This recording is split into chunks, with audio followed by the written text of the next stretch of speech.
আসসালামু আলাইকুম প্রিয় দর্শক, আপনাকে আমাদের অনুষ্ঠানে স্বাগত জানাচ্ছি। আশা করি আপনি ভালো আছেন। আসসালামু আলাইকুম।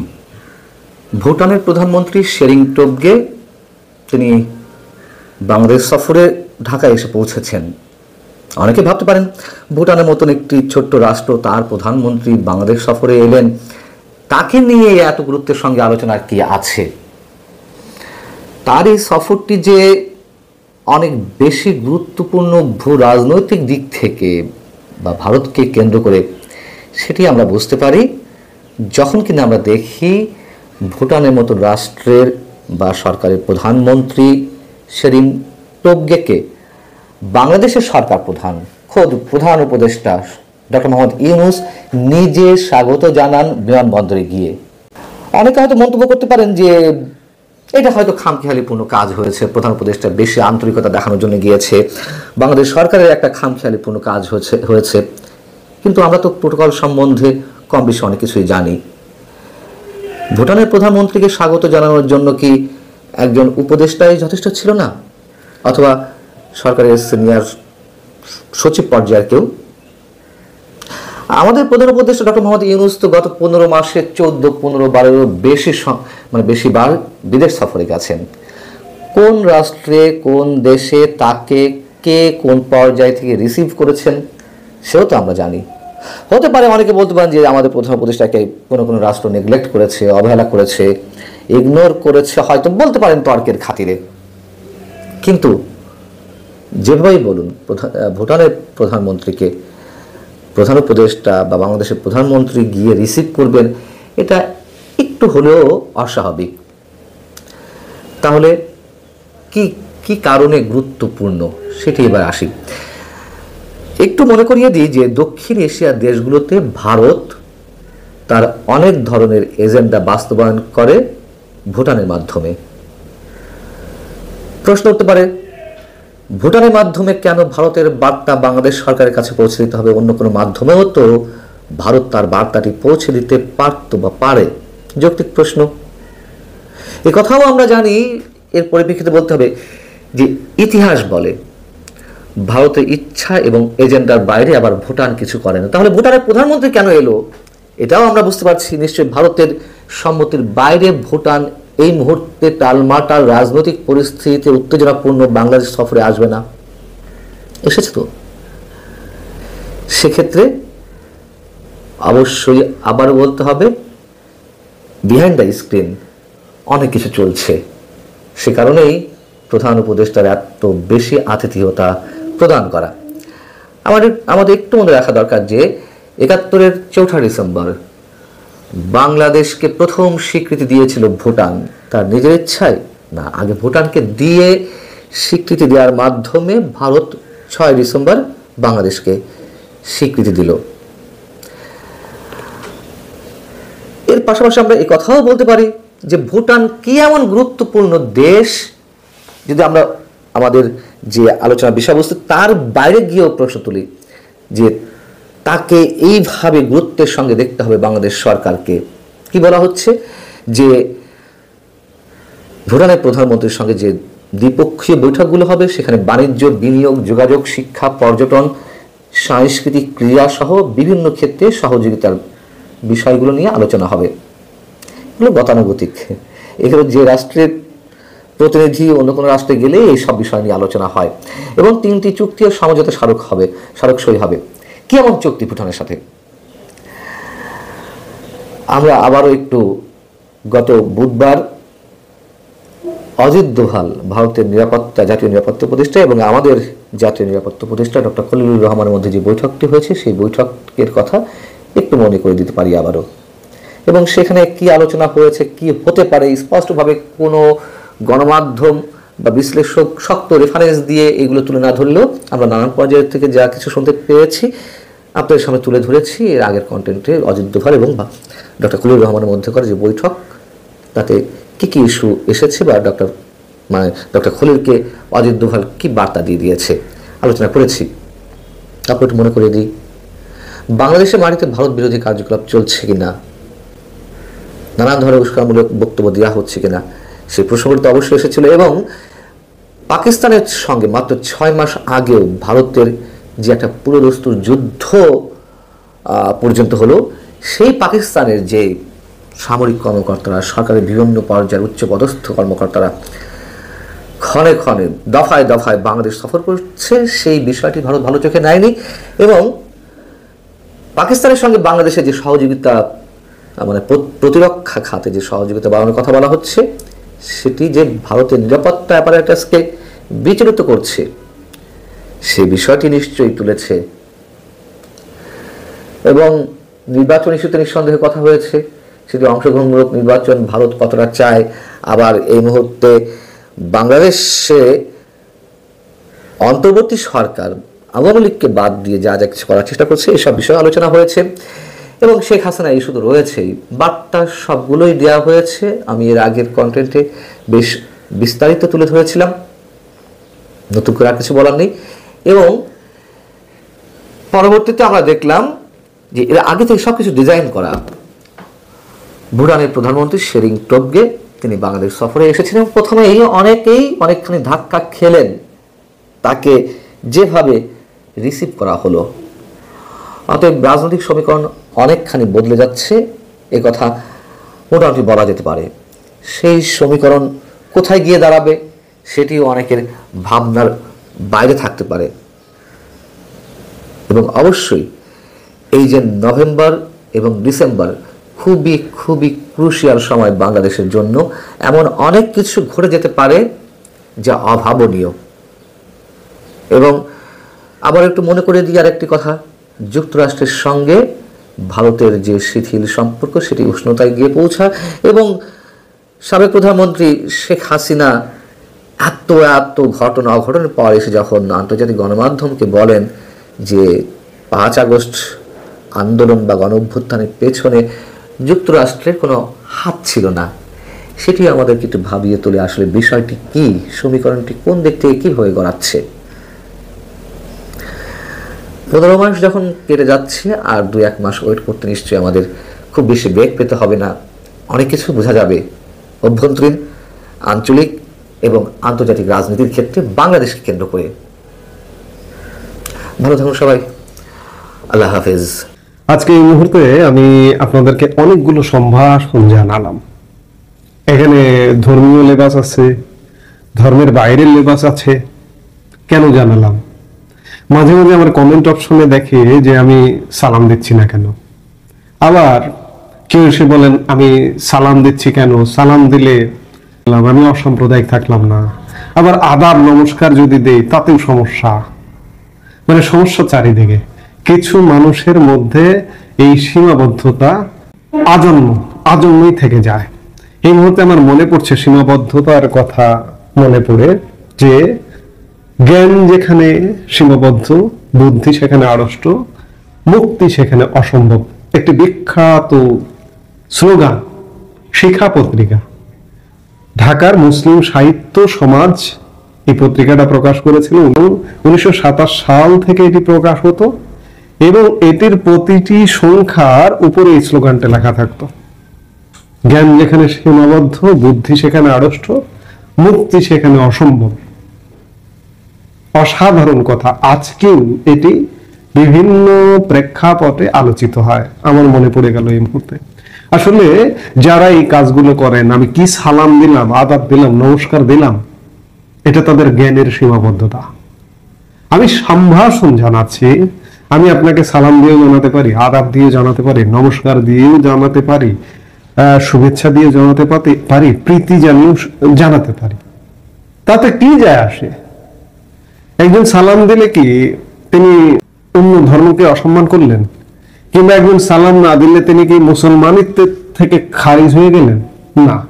যাই হোক, আমি বাড়তি প্যাচাল পেড়ে নিলাম সম্ভাষণ নিয়ে।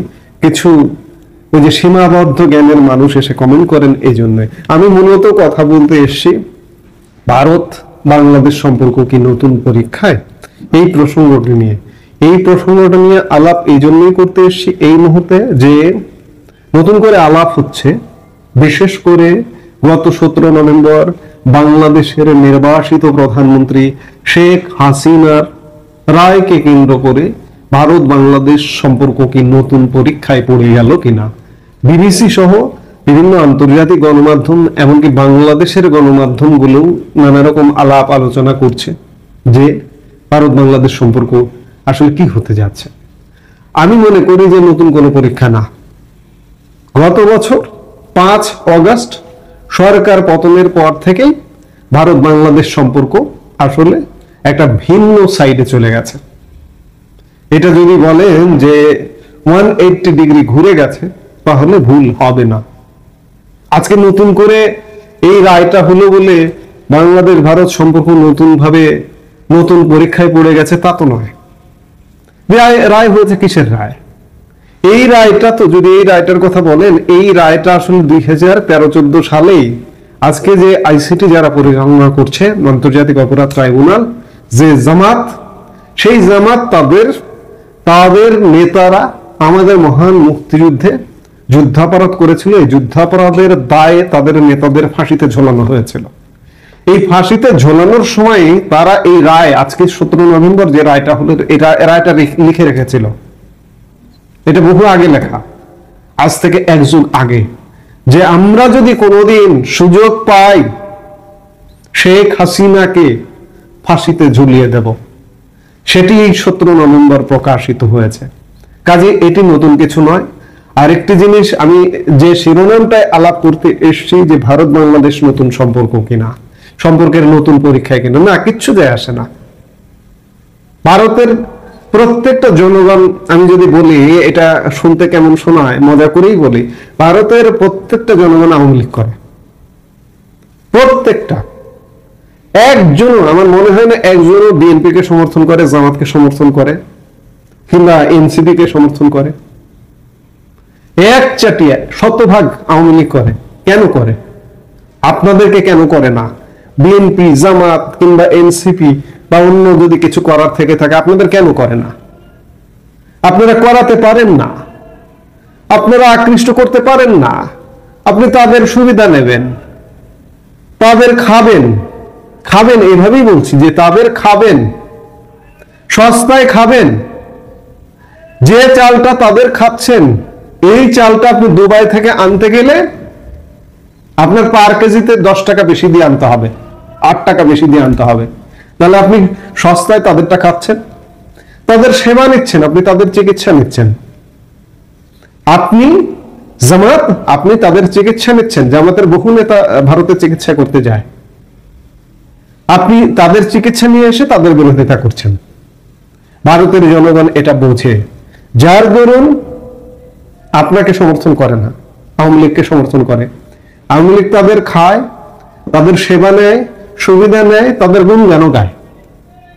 সোজা কথা, আপনি আকৃষ্ট করতে পারেননি, যার কারণেই আজকে এই অবস্থায় পতিত হয়েছে।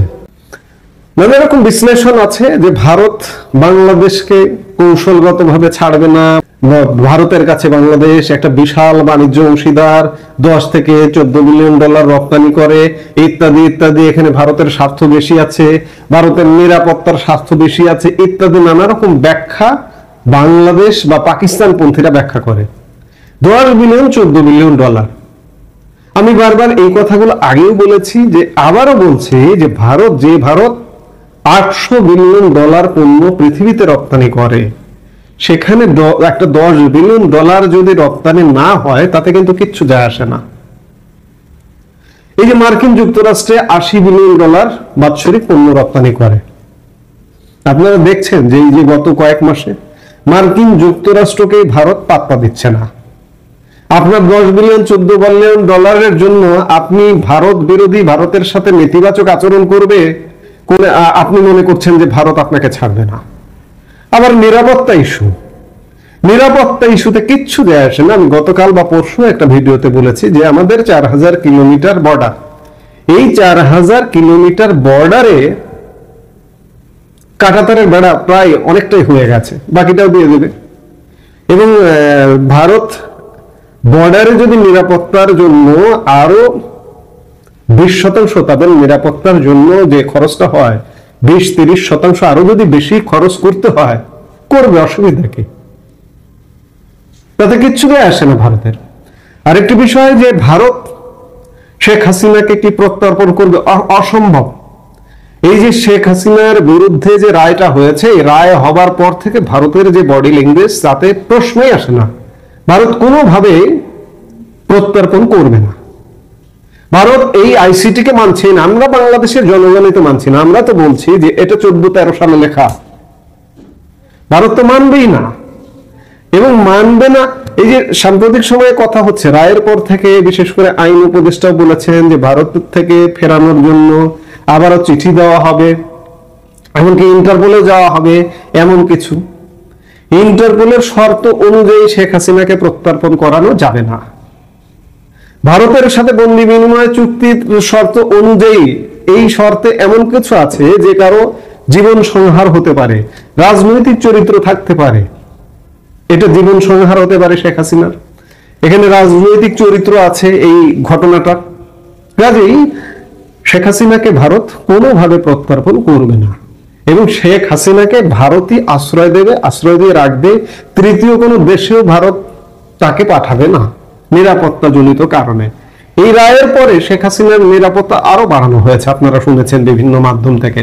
শেখ হাসিনা আগে থেকেই যথেষ্ট নিরাপত্তার মধ্যেই থাকেন, নিরাপত্তা বলয়েই থাকেন এবং তিনি এখন জেড ক্যাটাগরির নিরাপত্তা পান। ভারতের রাষ্ট্রপ্রধান, সরকার প্রধানরা যেভাবে, বা পৃথিবীর কোন দেশের সরকার প্রধান, রাষ্ট্রপ্রধান ভারতে সফরে গেলে যে নিরাপত্তা দেওয়া হয়, সেই নিরাপত্তা শেখ হাসিনাকে দেওয়া হয়।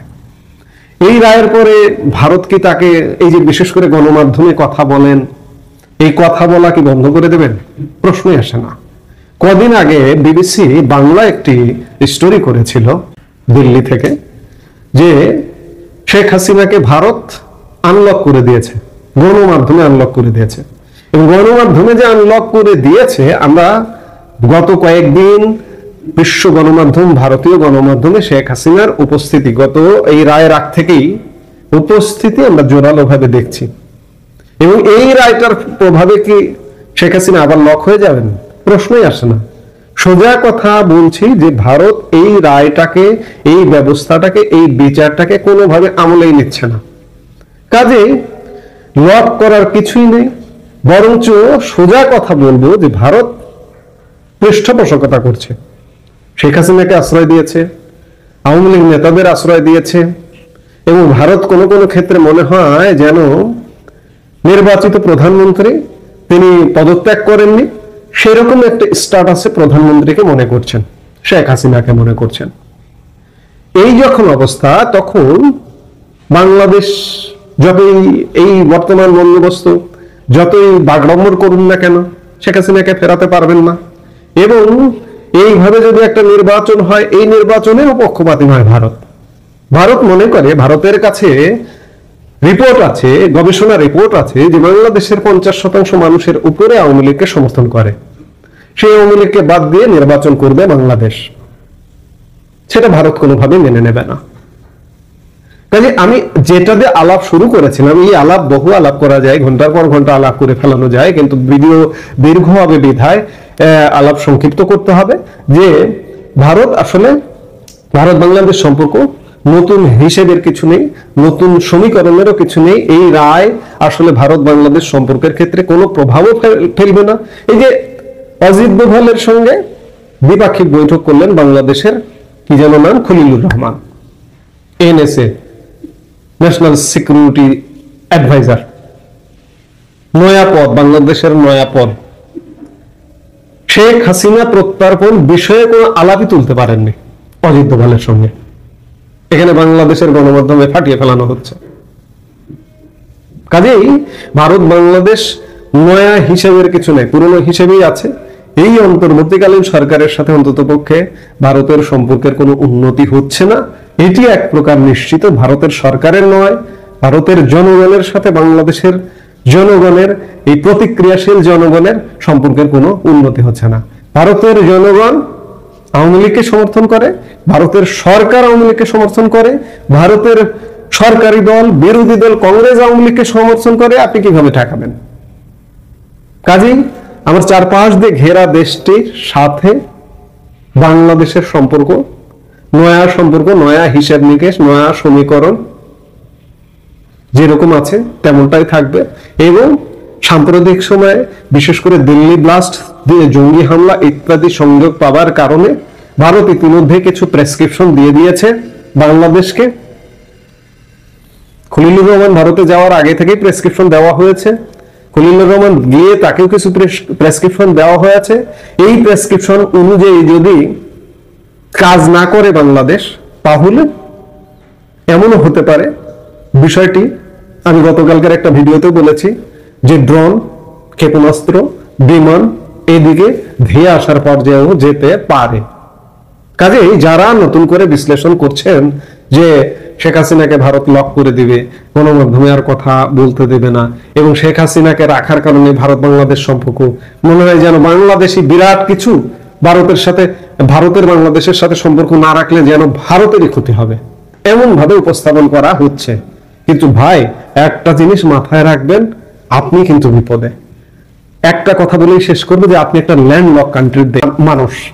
এই ল্যান্ডলক কান্ট্রির মানুষ এমন না যে আপনার কারোর সঙ্গে মাথা নত করে থাকতে হবে, না, আপনি মাথা উঁচু করেই থাকবেন, কিন্তু আপনার ভদ্রতা, আপনার শিষ্টাচার যেন একসাথে সহাবস্থান করতে পারে, এই অবস্থাটা বজায় রাখতে হবে।